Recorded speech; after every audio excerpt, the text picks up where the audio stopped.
Hi, my name is Katie and I work for the Mobile Bay National Estuary Program. We're out here today at Langan Park working on apple snails, which are an invasive species that has totally taken over Langan Park lakes. I have some of my co-workers down here in the water, and so we're standing on the bridge and we're going to look down at them, but you can see all these little pink eggs are laid by the apple snails, and I've got a co-worker over here that's using his paddle to smash those eggs and knock them into the water, because as we talked about earlier, these snails have to come out of the water to lay their eggs on something that can support their weight. Hey Jason, can you hold up an adult apple snail so they can see how big those are?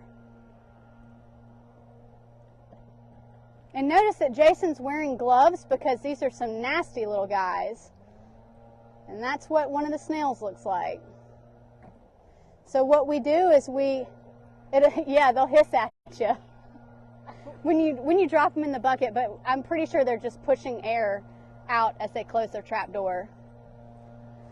So the snails like to lay on the cypress knees, and you'll also notice that as Jason knocks those egg masses into the water, he has a clicker, so he's keeping track. And the reason that we're keeping track of how many of these egg masses that we smash and destroy is so that we can tell if week by week when we come out here, if those numbers are decreasing, we can know that we are making a dent in that population.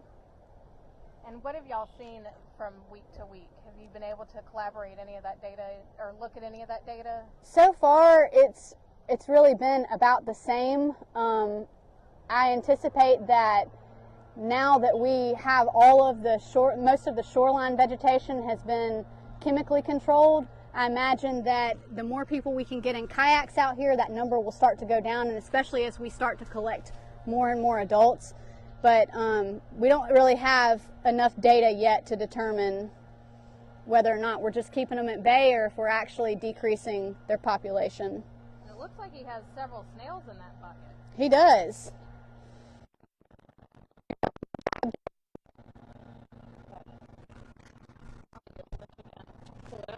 Okay.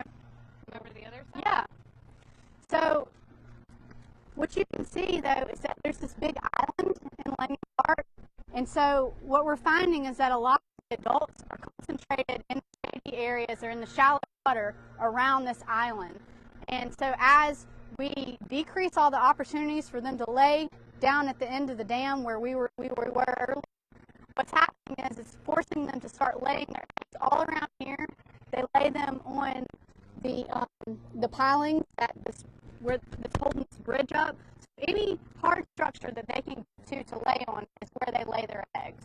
And so we're just doing what we can to get rid of those eggs and those pesky snails. Well, Katie, thank you for taking some time this morning with us and come forward a little bit. Yeah. So like I said, we're working on our audio issues, but we appreciate you taking time. And where are you headed next? You're getting in? I have a kayak, and I'm going to be getting in to join these guys to start working. So our entire work area, it starts all back over here, goes all the way around this island, and then all the way back. I mean, it's the entire lake system. So we will be out here probably until about 3 o'clock today. All right. Well, Katie, thank you so much. You're welcome. Thank you.